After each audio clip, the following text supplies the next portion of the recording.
right. Well, good morning, good afternoon, good evening, everyone, and welcome to the world's most exciting classroom. My name is Joe Grabowski, and I will be your host for today. We have an action-packed world's most exciting classroom today. We're going to bounce around the world a little bit. We're going to meet some great classrooms. We're going to hang out at the Toucan Rescue Ranch in Costa Rica and meet some of the sloths.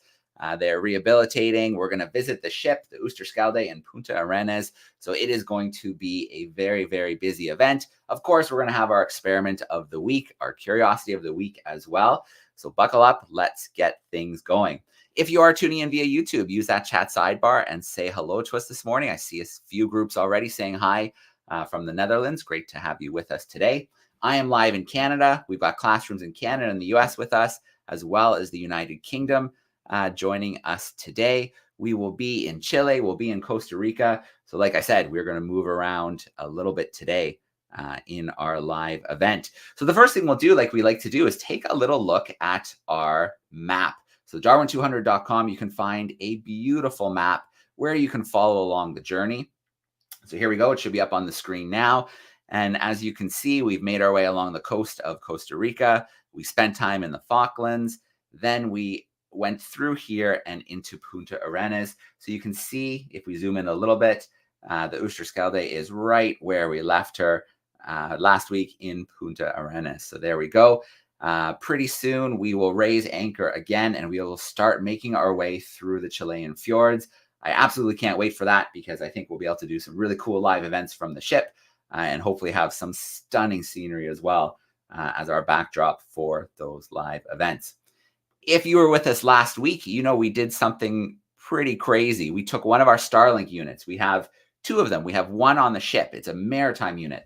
That's how we're able to broadcast live to classrooms around the world, send videos and things like that as well when we're on the open ocean. But we also have a land unit, and that lets us take it onto land, move around a little bit, and do some cool things when we're in different ports. We kind of cheated a little bit last week. We took it into a Zodiac, the land unit, little Zodiac, and we raced along the shores with one of our Darwin leaders, and we were looking for dolphins in the kelp forests along the coast. So I want to play this little video clip from last week. It is such a cool clip, a little bit windy at the beginning, but you'll see what we were able to do live last week if you weren't able to tune in with us. So let me get my screen share going here. And let's take a look at this video from last week. Spotted some dolphins in the distance. Let me go turn around the camera.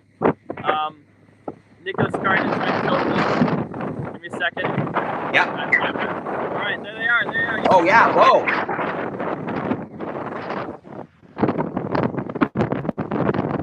There's one right there. Whoa!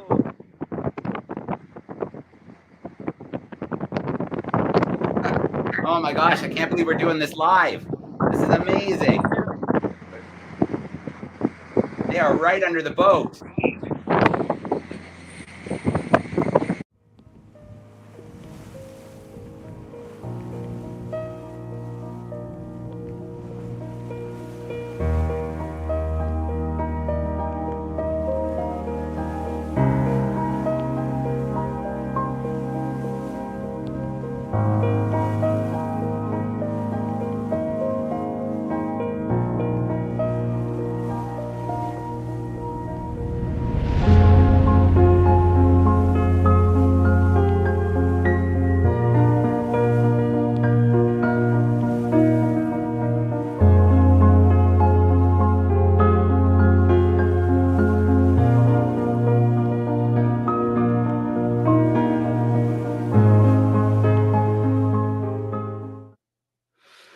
All right, so there you go. That's what we were able to do live last week. You could see Nico, one of the camera operators at the front of the boat. I can't wait to see the pictures or maybe the little video clips that he was able to capture pretty much from right at the water level. I think Luca and Nico, they could have probably reached out and almost touched those Peel's dolphins. They were coming so close to the ship. Or the little Zodiac. We also learned that they have a nickname, kelp dolphins, because they like to live in those kelp forests and hunt in those kelp forests. So it was really cool to be able to do that live with classrooms last week. So we're going to have a little beam in to the Oosterschelde right now in Punta Arenas, and we have Eduardo who's going to join us. Now, Eduardo hasn't been with us yet. He is one of the amazing people behind the scenes who really are the lifeblood of Darwin 200. So he is going to ports in advance. He's setting up the conservation opportunities and science opportunities for the Darwin leaders. Without Eduardo and his colleague Rolf behind the scenes, we would never be able to do what we do. So I'm going to bring Eduardo in live with us from the Oosterschelde. Hey, Eduardo, how you doing? Hi, everyone. All right. Well, it's great to have you with us for the first time. I know it's a little bit later. It's probably around 11 o'clock in Punta Arenas. And I think you were saying it's a little bit of a chilly day today. Yes, we are at 50 something degrees south, and that for South America, it is south. And yeah, it is a bit chilly here. Not sitting around doing much. Yeah, maybe a bit cold. All right. So, Eduardo, let's, I kind of just briefly introduced you, but tell us a little bit about your role with Darwin 200 and what it sees you doing sometimes. Okay. Look, my role is called DARWIN Leader Manager, and my role it is very complementary to Rolf. We do prepare all the activities in every port that we visit uh, some months in advance. So what we typically do is to travel 6 months in advance to the different ports and talk to different organizations, NGOs, research institutes, universities, people that do important conservation work in these ports. And we establish conservation collaboration, and that collaboration leads to the proposals of small uh, projects that we assign to Darwin leaders when we bring them to these ports. So that is what I do uh, in my role. While Darwin leaders are in the port, I make sure that the activities and the coordination is run smoothly. And yep, and while I'm doing this, I'm already preparing for the next ports.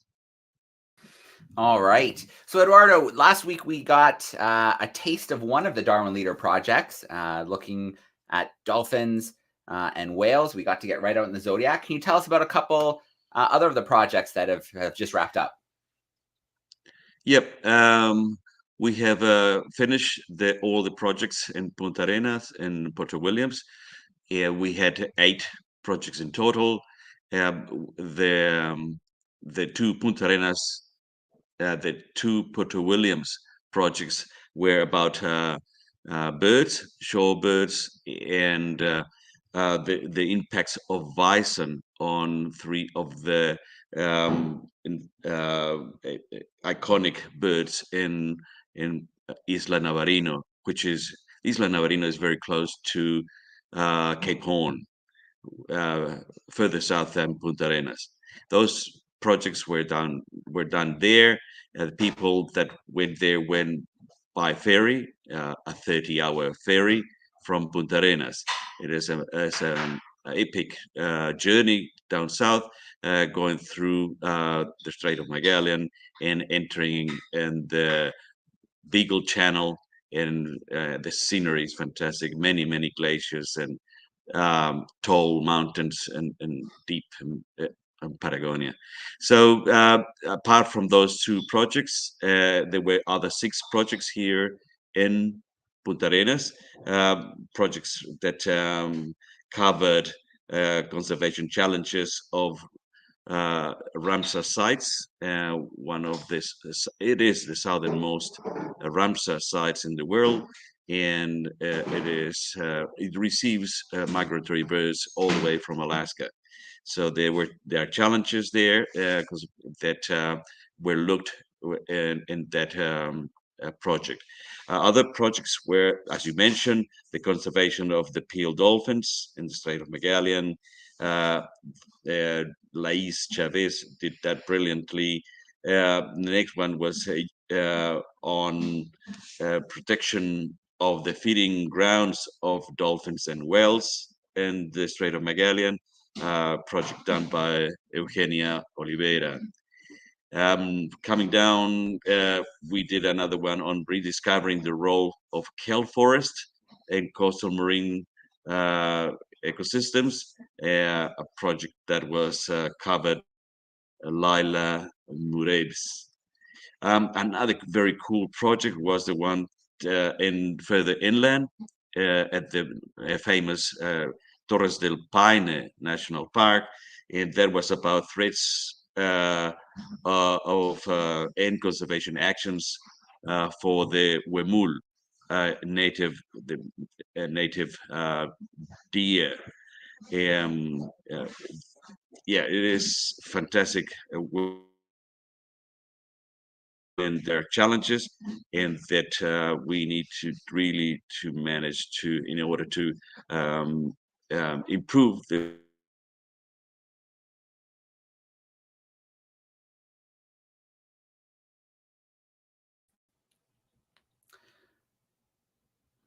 All right, we'll just give it a moment. We are in a very, very remote part of the planet. We're using the maritime Starlink unit, I believe, at the moment to connect. So sometimes it will freeze up on us, and we usually just have to wait a moment or two for it to come back to us. Hello, am I still in the?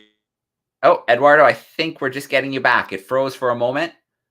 Can you still hear me?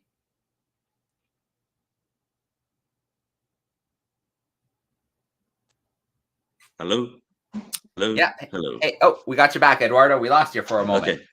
Yeah, and so I was trying to describe the last project, which it is about the efforts of the Selknam community to culturally reconnect with their ancestral land, Tierra del Fuego. Selknam were the people that inhabited Tierra del Fuego um, from 8,000 years ago. All right. Well, Eduardo, it sounds like an amazing group of projects. I know the Darwin leaders were incredible as always. I want to take a moment and share a few images you shared with me this morning, and we can talk just really briefly about them before we see if there's any questions. You know, from those tuning in on YouTube, we've got some classrooms backstage. We'll see if they have any questions about kind of setting up some of these opportunities for the Darwin leaders. So, always great to see images of the Oosterschelde. And the sails look like they're down in this one. Hello. We also have this great shot here of the ship arriving at Punta Arenas. Yeah, absolutely beautiful. This must have been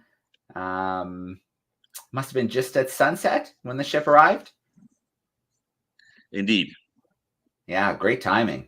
And the camera operators with those drones, they're pretty incredible to be able to get these shots and then land the drones back on the ship while it's moving. Yes. Yeah, I have a few drones. I don't know if I'd want to, if I'm that confident yet with my piloting skills. And so this is from where you're in port right now, this view. Oh, I think we lost Eduardo for a second there. Let's give it another second to clear up for us. If you are tuning in via YouTube and you have some questions for Eduardo about the Darwin leaders, setting things up, the projects in port, life on the Oosterschelde, you can use the chat sidebar, and then we'll just check in. We've got some camera classrooms backstage. We'll see if they have a question or two for Eduardo about the projects that the Darwin leaders get to do in the field, working with great local conservation organizations.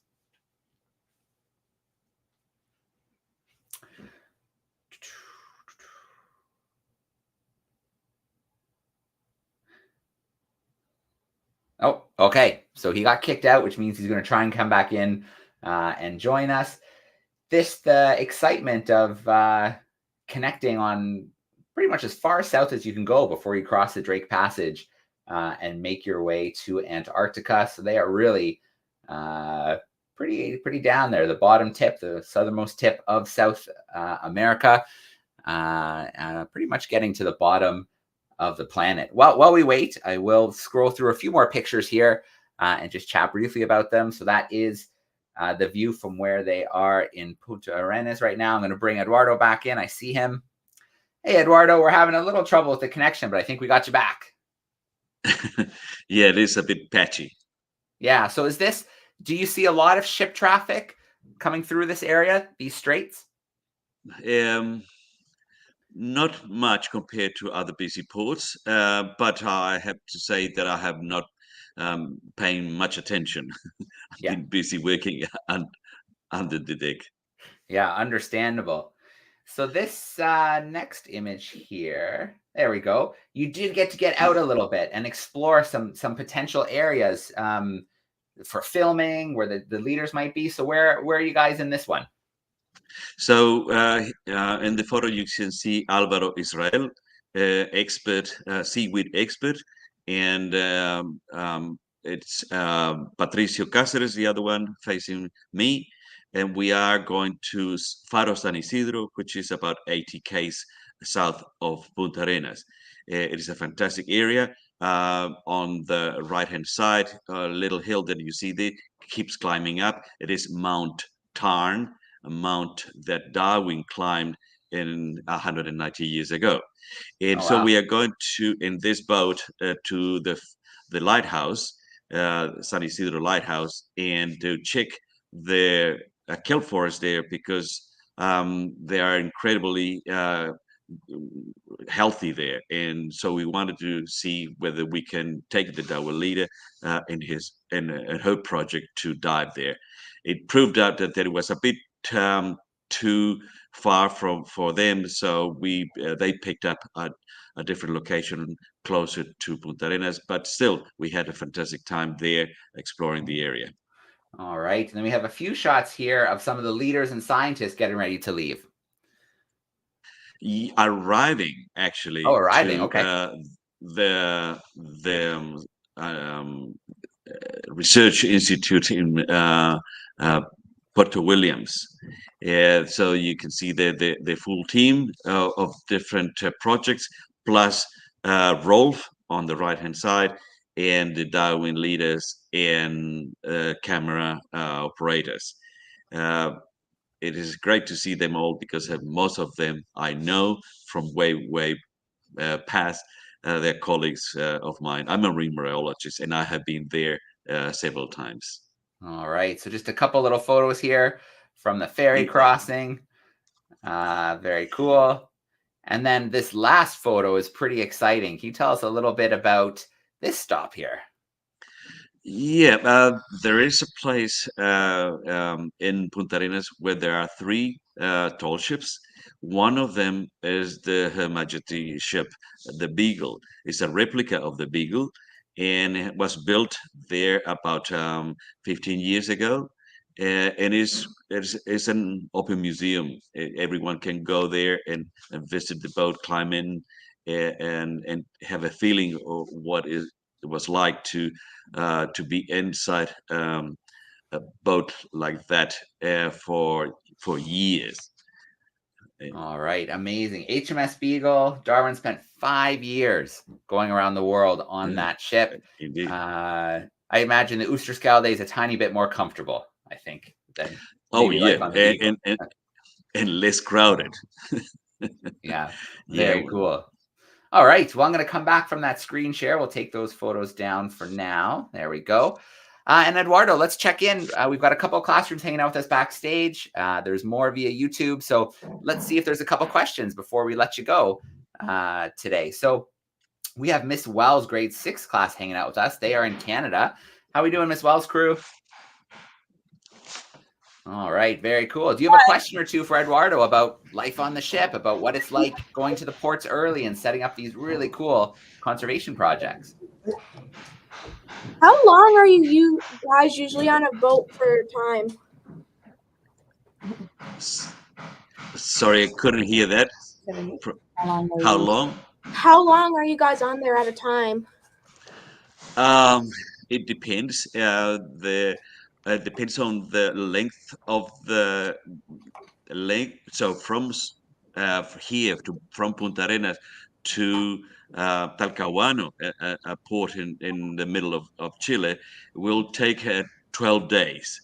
In other the next port from Talcahuano to Valparaiso is going to be only 3 days. So it depends on the length of the leg that we're doing.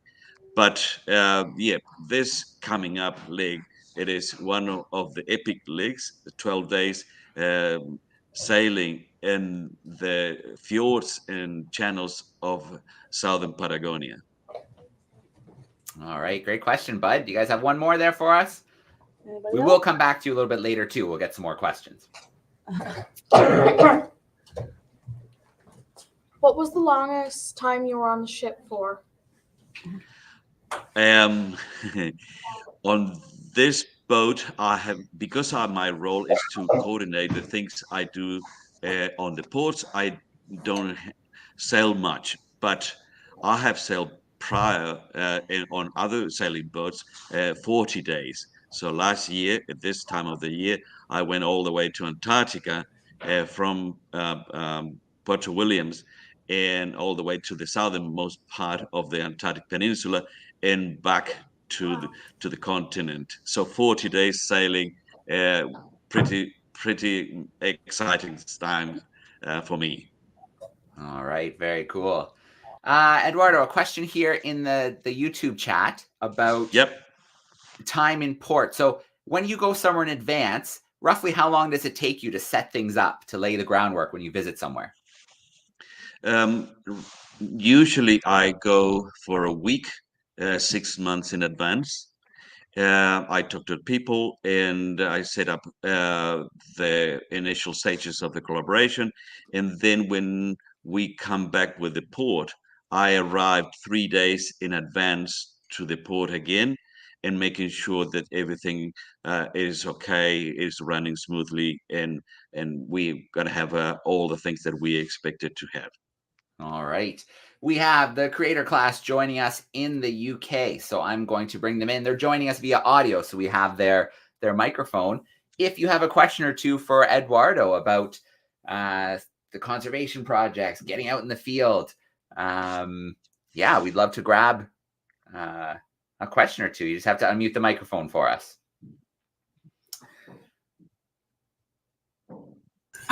Hi. So one of the questions we were asking was sort of to do with the number of animals you see. So do you see lots of animals when you're out on the boats, or the other people who are on the boats with you?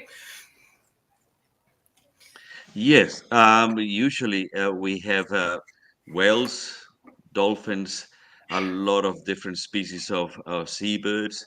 And while we are ashore exploring, we can see penguin colonies.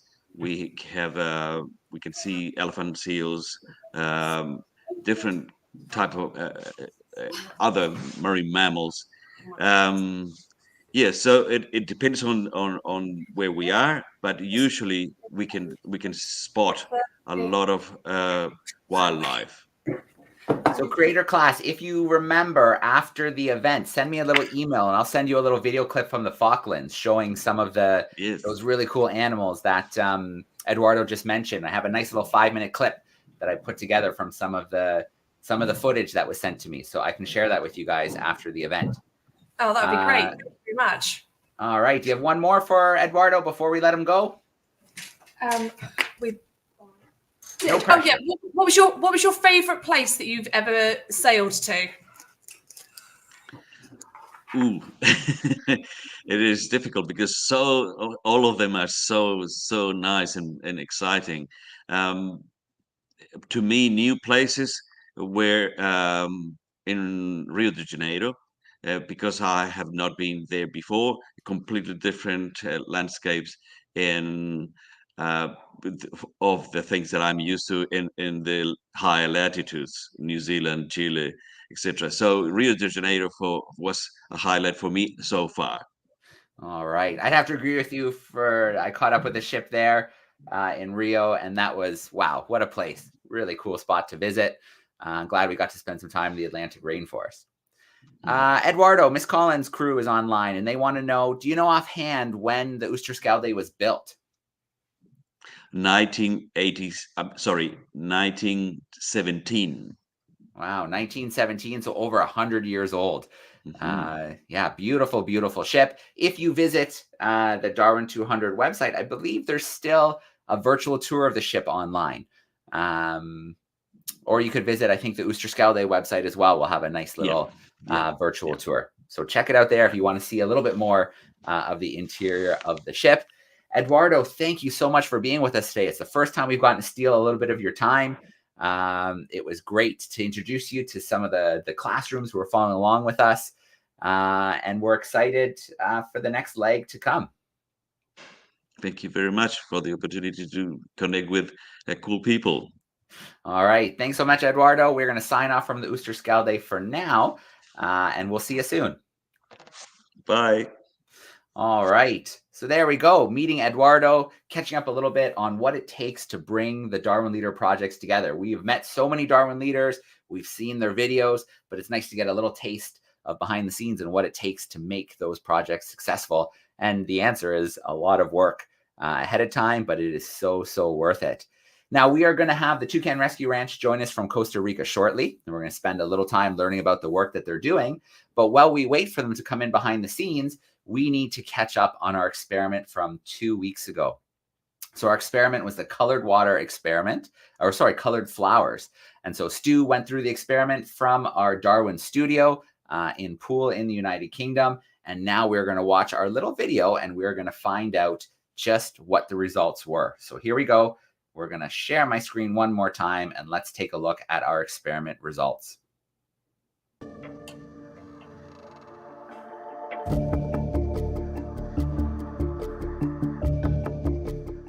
Welcome back, everyone. Let's have a look at the results of our flower pigmentation experiment. As you might remember, we put in chrysanthemums and carnations into 3 different types of pigments, in purple, in blue, and red, to see if flowers drink. Well, let's look at the results. I think out of all 3 of them, the blue one has worked the best. You can see this chrysanthemum has totally turned blue, really, really beautifully. And also the carnation has turned quite blue as well. Not as blue as the chrysanthemum, but still, it's got quite a lot of blue pigment there in its petals. So this shows that the blue pigmentation has been drawn up the flower's stem all the way up to the petals, and the pigmentation has then turned those white petals this beautiful blue colour. You might remember when we set up this experiment, I mentioned that some pigments work better than others. The results for the purple pigment experiment are quite different. I'm sure you remember, purple colouring is a mixture of red and blue, so both of those colours are in this solution. But really only the blue has been absorbed. There's virtually no red whatsoever on this chrysanthemum, and only a tiny weeny little bit of red pigmentation on those carnation flower petals as well. If you look very carefully, you can see the blue and those little red flecks. So whatever red pigment is used in this purple food colouring, it's not absorbed very well by these flowers. Nevertheless, the fact that there's this blue pigmentation that's been drawn out from that purple food colouring does also show that the flowers have absorbed the liquid in the solution and turned those petals this beautiful colour. The red one over here has also worked, but again, interestingly, the red pigmentation hasn't really been absorbed that much. The chrysanthemum has absorbed a little bit of that red pigmentation, especially visible in these older petals at the bottom of the flower. And the carnation has also absorbed some. But interestingly, this red pigmentation also isn't as easily absorbed by the flowers as this blue pigmentation here in the middle. So our experiment shows that living plants continually draw up liquid in the form of sap that passes up through those veins called xylem and phloem within the tissues of those living plants. Look, if we compare our original white flowers with these ones that we've dyed, it's very clear to see that the liquid in our pigment solutions has been drawn up to the petals and shows how these plants sustain their petals when the flowers are open. Now let's have a look at your results.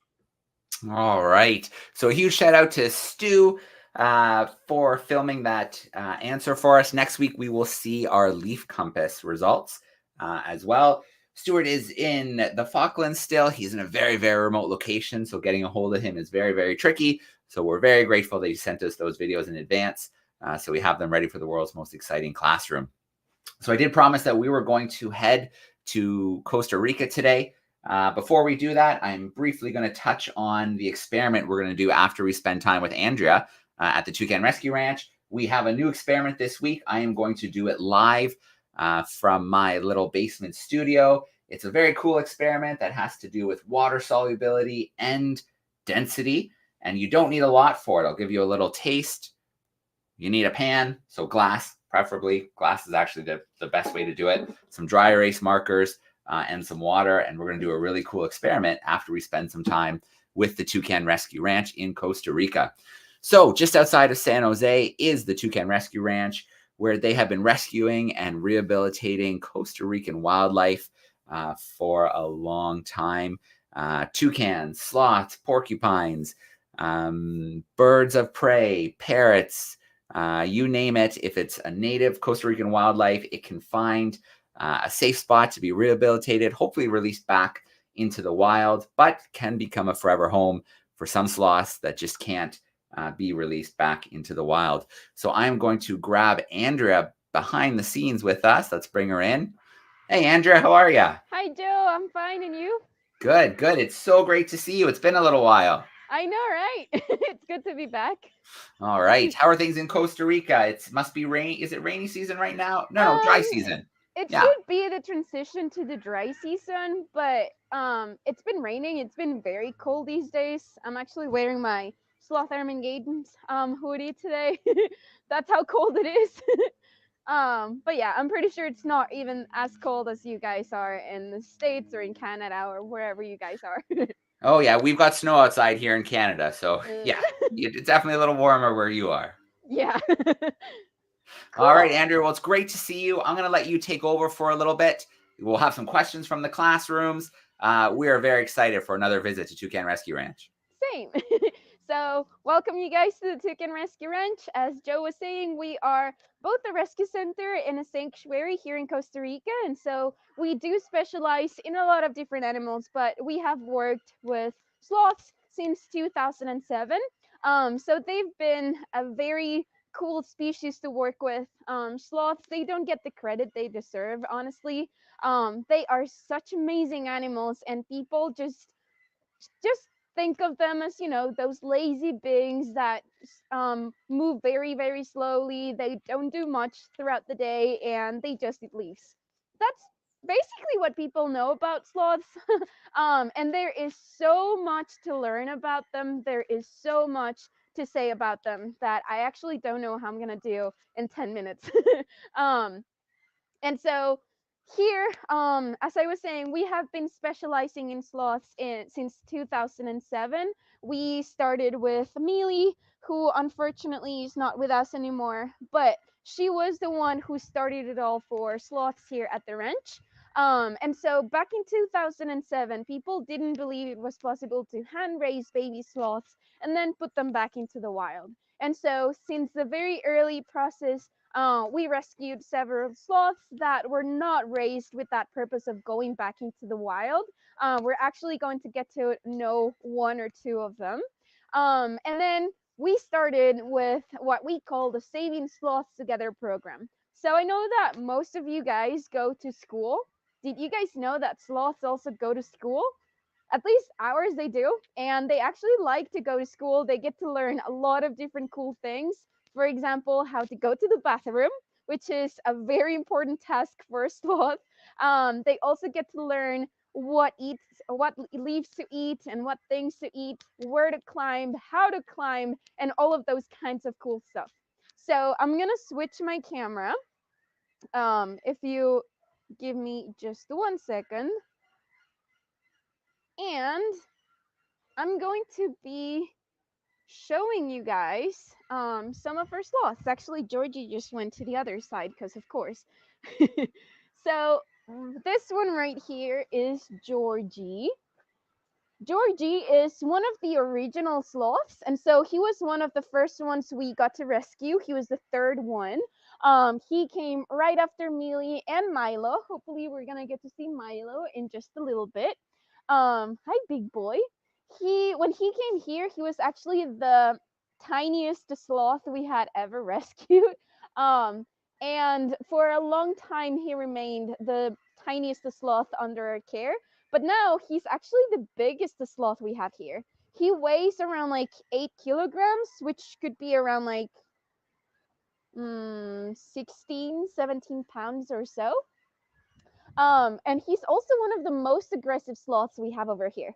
So this is one of my favorite facts about sloths. People do not know that sloths can actually get very, very highly aggressive whenever they need to defend themselves. Of course, sloths, they are not predators. They're actually considered prey animals. Because other animals can feed off of the sloth, like jaguars, pumas, ocelots, harpy eagles, and stuff. But they need to know how to defend themselves. One of those ways is, of course, using their very, very sharp claws that they have. So Georgie's a two-fingered sloth. You can see those two fingers on his front hands. And buddy, if you could show me your teeth and your mouth, that would be amazing. So they also have four canine teeth on their mouths, and they're going to use those teeth to defend themselves. So I don't know if you guys know, but for example, mice and rodents, squirrels as well, their teeth, they never stop growing. That's something that happens with sloths as well. Actually, they're born with teeth already. They don't have like the baby teeth or anything like that. And so those teeth that they have, they never stop growing. They're always grinding them against each other so they can get very, very sharp. And again, they're going to use those to defend themselves. So if you get close to a sloth, believe me, you actually don't want that. Because they can move very fast whenever they need to, and they can grab you and they can start biting you, which is not a very pleasant experience. I've never been bit by a sloth, but I know that some of our vets have.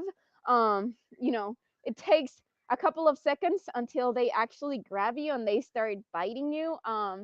And it's not really that fun. So one of the things that we teach the sloths here, at least the babies, is how to go to the bathroom. Actually, let me take you to the baby sloth bathroom. We have this small palm tree over here, and this is where we bring our baby sloths every day to go to the bathroom. It looks like they haven't come today because there's no poop around, but actually the soil is very healthy. Sloth poop is a very good fertilizer. It is a lot of leaves that have been decomposed and digested by the sloth. So it is a very good compost and fertilizer for the ground. Um, you might be wondering why I'm pointing down on the ground instead of high up on the trees where the sloths should be. So sloths come to the ground once a week or every other week just to go to the bathroom. Um, there's still not like a known reason why sloths don't go to the bathroom up on the trees, like for example monkeys would do, and just drop their poop. um, but they only come over here on the ground to the bathroom. So we need to teach the babies how to do so. So we bring them here every couple of days, so that they can start going and they can start learning that if they need to go, then they have to come here on the ground to go. Then let's see. I see Helga right here eating some leaves. Let me go to the other side. Oh wait, Landon's actually closer. Hi, Landon. So this is Landon. Landon is about like a year and a half old, 2 years old. He is one of the youngest permanent residents we have here at the sanctuary. That means that he's going to live the rest of his life here with us. So he came here with some issues. He was sick, and unfortunately, he was not able to get better, or at least not as better as we would hope for, so that he would be successful living in the wild. So he's gonna have to stay here, and as you can see, he's actually very comfortable. He has a whole bucket for himself. He's got a lot of blankets. So since it's very cold, at least for us, it might not be as cold as you guys are. We need to give them a lot of blankets and everything so that they can be cozy and warm. We actually do love to spoil our sloths. Again, Landon is a two-fingered sloth. You can see those two fingers in his hand right here. And even though you cannot see his back legs, you would see three toes on their back legs. So all sloths have three toes in their back legs. It's in their hands that changes. So two-finger sloths are gonna have two fingers, and three-finger sloths are gonna have three fingers in their hands. Two-finger sloths also have that piggy nose that you can see over there. That is very, very cute. It is one of my favorite things about two-fingered sloths. Three-finger sloths, they have a shorter nose and a shorter snout. They look more like a dog. You've probably seen a lot of three-finger sloths everywhere. If you've watched the movie Zootopia, if you remember Flash the Sloth, he was a three-fingered sloth. So three-finger sloths, they have like a black mask under their eyes, and that is very distinctive on them. Two-finger sloths, they don't have that face mask. He is certainly enjoying that hibiscus flower, and this is such a funny view of a sloth. Oh, you can see those teeth now. A little bit now. He's covering his mouth. But if you pay very, very close attention, you might get to see his teeth. He is still a juvenile, so his teeth are not gonna be as big as Georgie's. But whenever he turns into an adult, I'm pretty sure that he's gonna be just as big as Georgie.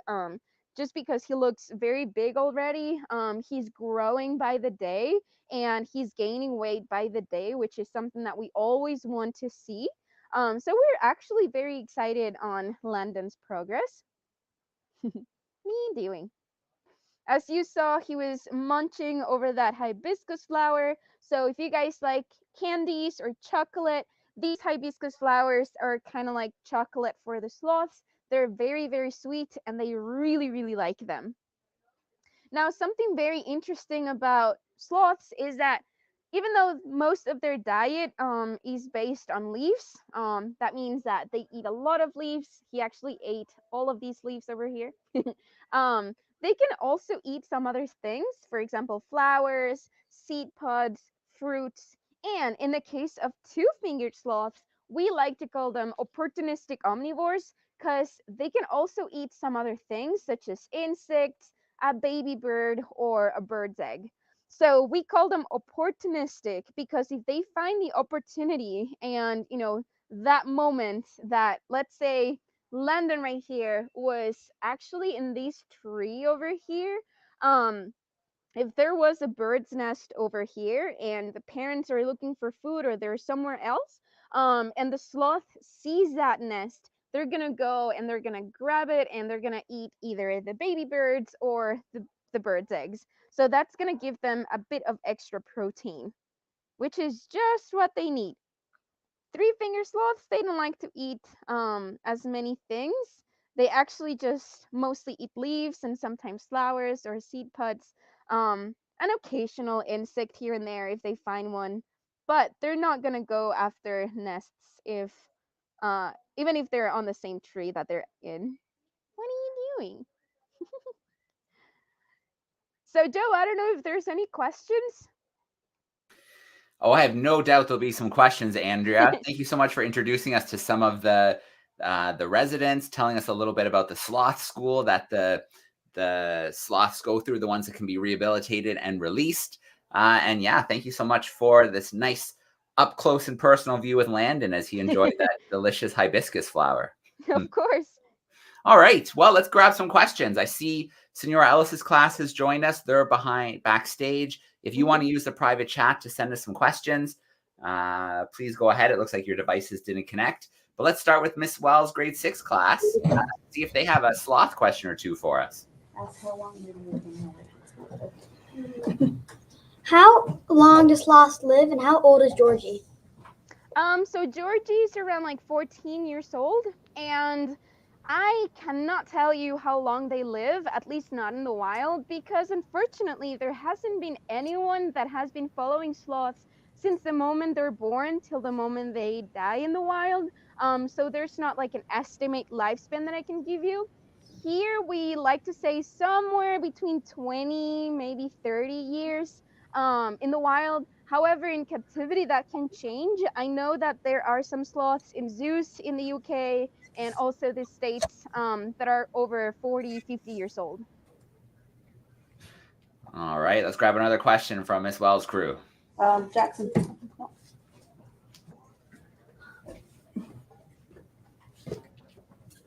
How many sloths do you have?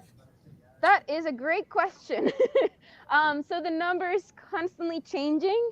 Permanent residents, the ones that are going to live with us, so we have 6 of them. Baby sloths in the nursery, if I'm not wrong, we have around like 8, maybe 9.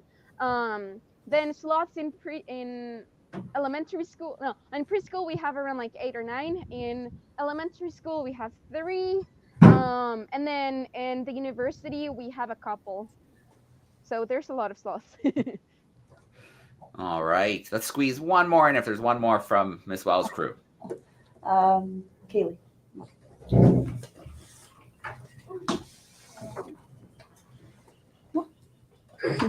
What's your favorite sloth?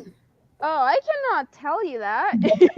All of them are my favorite. It's very, very hard to choose a favorite. However, I think Georgie, well, he went inside his blankets over there, so he's sleeping now. But I think Georgie is the one that is closest to my heart. He has to be like on my top 5 on my top 6, even though there's 6 of them. All right, very diplomatic answer. Okay, I'm gonna go to I'm gonna go to creator class shortly in the UK, but before I do, I'm gonna grab one from YouTube. Miss Collins' class wants to know, how do you find the sloths that need to be rescued? How do they end up at the Toucan Rescue Ranch? So that is an amazing question.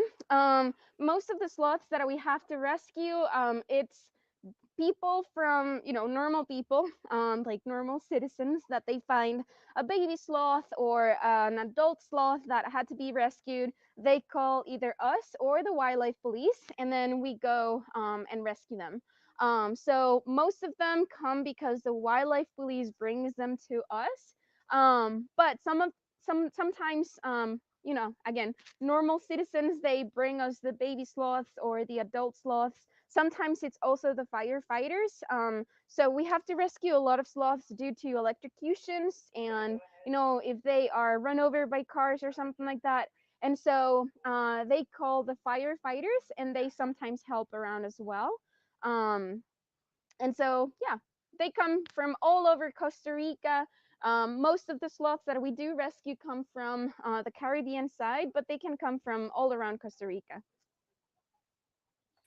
Okay, let's bring in our class in the UK. If you want to unmute your microphone, creator class, let's grab a couple questions from your crew. Okay, so we wanted to know that when you handle the sloths, do you have to wear like protective clothing or anything because of their claws and their teeth? Again, amazing question.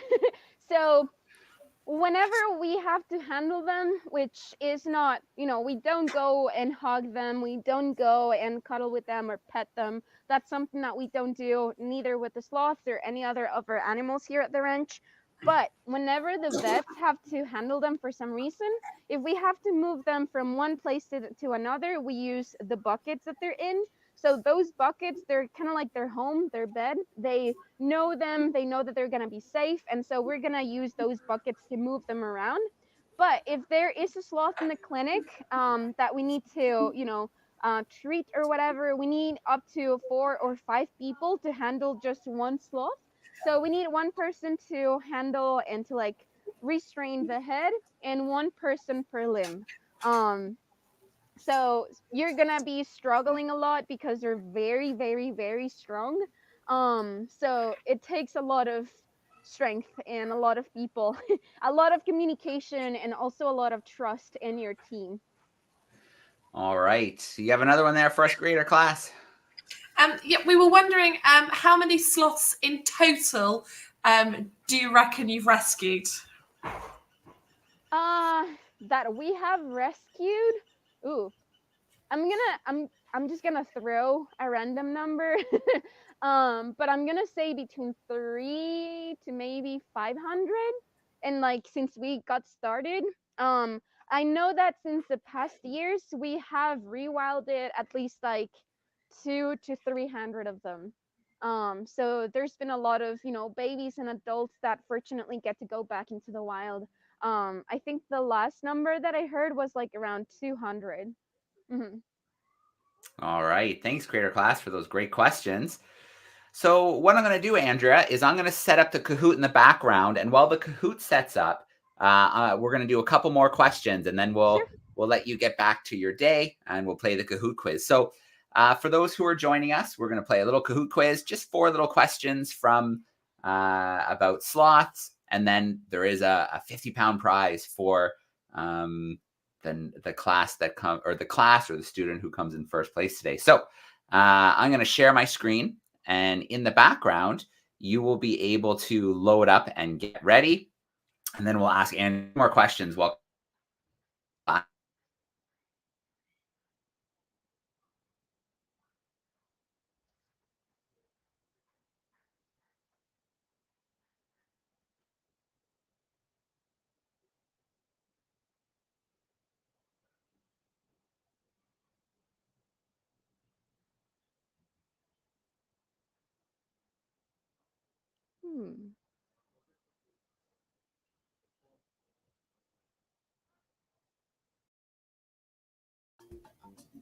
there we go. Okay, so Kahoot.it, it is loading there. You need to use the code, the PIN 2912148. So if you have devices at your seat, you can use those devices there and load up. If not, your teacher could put it up at the front of the classroom. You could shout out your answers to him or her. Or if you have a QR code scanner, like a phone or a tablet, and you're joining from home, you can just scan that QR code.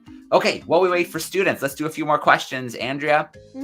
So this is from Senora Ellis's class. They are wondering, the sloths during the day, what kind of activities do they like to do? What should they get up to?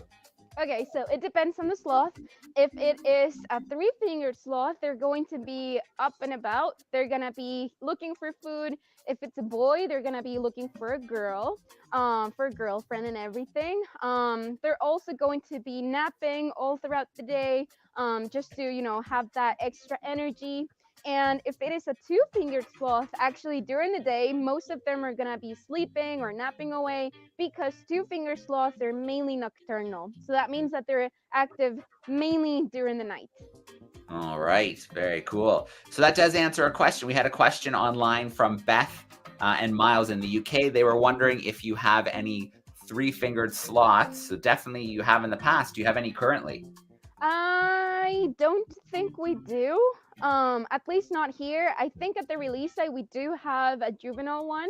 And I know that at the release site, there is one that we had rewilded, Eclipse, what's her name? Yeah. And she had her baby not too long ago. So she's been showing her baby all over the release site. We've had a lot of cute pictures of her and her baby. If I'm not mistaken, her baby was named Orion. Yeah, very cool. But yeah. All right, one more question here. Miss Collins' class would like to know about their toes. Do those grow throughout their life? So their nails will. So their nails are an extension of their bone, but they have a layer of keratin that is going to continue growing, just like our fingernails. And so, yeah, I mean, they can grow throughout their lives. All right. Very, very cool. Well, Andrea, it is such a treat to be able to visit you at the Toucan Rescue Ranch. We are going to visit the ranch again during one of our world's most exciting classes in a few weeks, but we're going to focus, I think, on the toucans that time and meet some of the birds. So, Andrea, it's so good to see you. Thank you so much for all the great work you're doing in Costa Rica, you and the whole team at the Toucan Rescue Ranch. And thank you so much for being with us for a little bit today. Of course. Thank you, Joe, for always having us in mind. And thank you, everybody, for tuning in. I hope you have a lot of fun on the Kahoot quiz. All right. Thanks so much, Andrea. We'll talk to you later. Talk to you later. Bye-bye. All right, so we do need to get to that Kahoot quiz, and then we're going to look at our experiment before we wrap up for today. So I think we have students backstage. I think we're ready to go. True and false multiple choice questions. The quicker you get the answer in, and if it's right, the more points you are going to get. Here we go.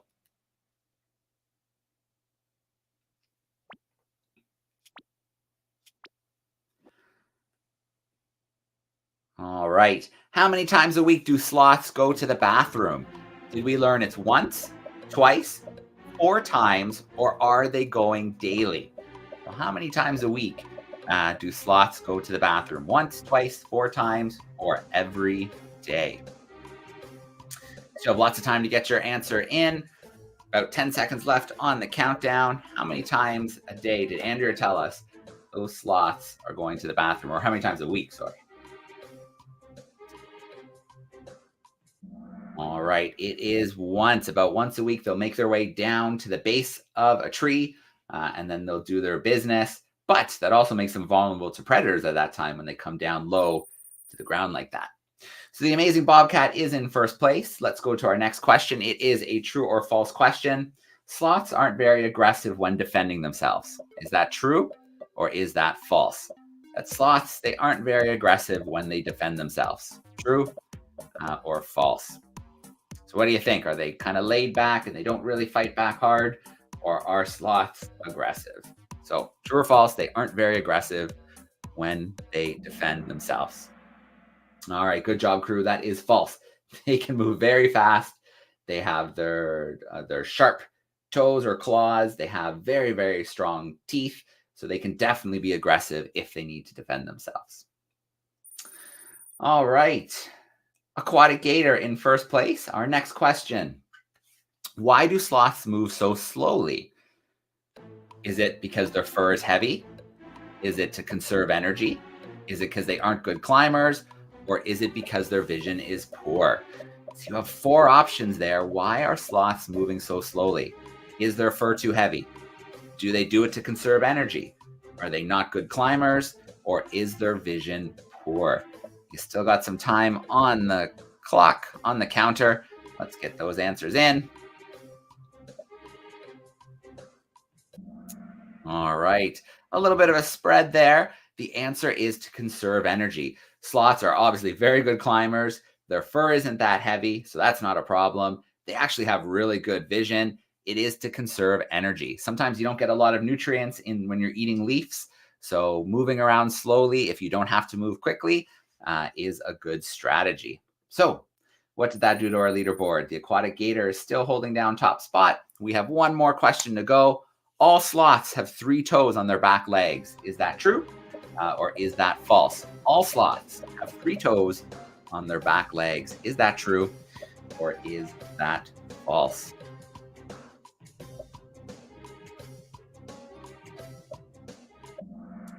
All right, it is true. Now, it's tricky because you hear them called 3-toed sloths, but that's not actually quite accurate. All sloths have 3 toes on their back feet, but where their name comes from is their front. So 2-fingered sloths or 2-toed sloths have 2 on their front, and 3-toed sloths or 3-fingered sloths have 3 on the front. So it is true that all of them have 3 on the back, but they can differ on their front legs. So final tally here. Let's look at our podium. In third place, we've got the golden emu. In second place, we have the bright lizard. And in that top spot, we have the inspired bobcat sneaking back in. So if you are the classroom with the inspired bobcat, let me come back from that screen share. There we go. You need to visit and send an email to ebtsoyp@gmail.com. So there is the email that you need to send a message to ebtsoyp@gmail.com and let me know if it was your classroom or maybe a student from home that got that top spot. So ebtsoyp@gmail.com. Okay, last thing we need to do today before we look at our curiosity is a very quick experiment for you to try in your classroom. I did mention that I'm going to do it live here It is a pretty quick and easy experiment, so let's get it going. Very easy supplies. You need something glass, like a glass pan works really well. Some plates are made of glass, so that could be a good choice. You need a cup of water, which I have right here. And then you are also going to need some dry erase markers. Really important you use dry erase markers. Don't use permanent markers. The experiment won't work. And also you'll have permanent marker on your plate.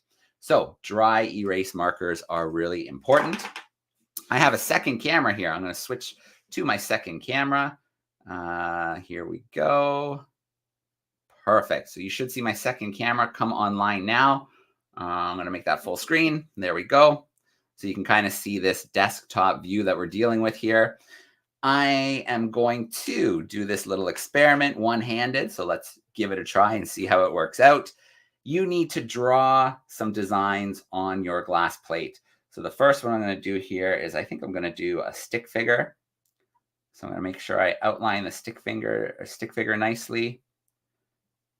Draw a nice body there, some feet. There we go. There's a stick figure. I've gone over it a couple times.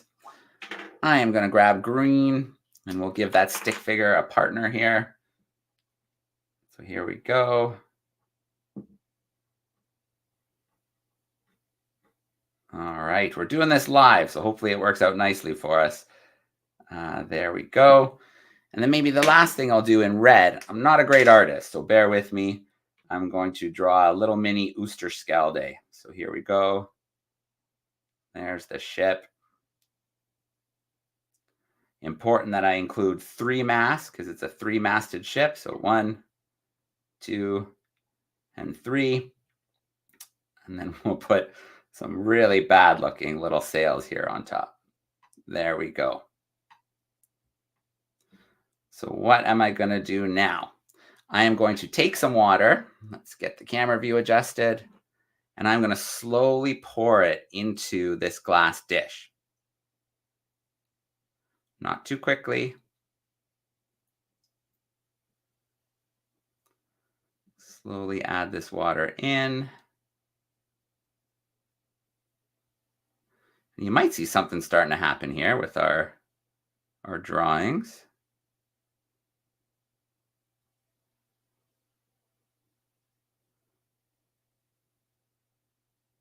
All right, there we go. You saw that I just made those drawings and they are now no longer attached to the bottom of the pan. The Oosterschelde has set sail. My stick figures are on the move. What in the world is happening here? Very, very cool. So this is our experiment for the next 2 weeks. I want you guys to try this in the classroom. You can rewatch this video if you need what you need to make this happen again. There we go. Let's move them around a little bit more. There goes the Oosterschelde. You need the dry erase markers, some water. You need glass. And then there you go. The stick figures, the Oosterschelde have been set free and they're on the move. So try this in your classroom. Try this at home. Take a video, take some pictures, send it to classroom@darwin200.com. Send those pictures because each week, after each experiment, when we get results, we send 3 Amazon gift cards to students who try this experiment or classrooms that try this experiment. So try this at home. You have 2 weeks to give it a try. Try it in the classroom. We will have a video in 2 weeks and we will learn why this happened. How our Oosterschelde, how our stick figures were able to kind of take off and move around like this. So there we go. Let me switch back to my other camera. Okay, that is our experiment. Classroom@darwin200.com. Get those results in. We have our last little video clips to play as we wrap up today for our curiosity of the week. Let's take a look and see what our curiosity was last week. Let's find that answer. Back everyone. Last week I asked you to try and identify this object here. I mentioned, to be fair, it is quite a tricky curiosity this week. Well, believe it or not, this is actually the baleen plate, one of many inside the mouth of the baleen whale. I don't know which species of baleen whale, maybe it's a minke or a fin, but one of the huge filter-feeding whales of the oceans of the world. You may know that the biggest animals on Earth that have ever existed, bigger than all of the dinosaurs, the blue whale and the other great baleen whales, they feed on some of the smallest little creatures in the sea, krill and small fish. These baleen whales have hundreds of plates just like this in their mouths, and you can think of them a little bit like a comb.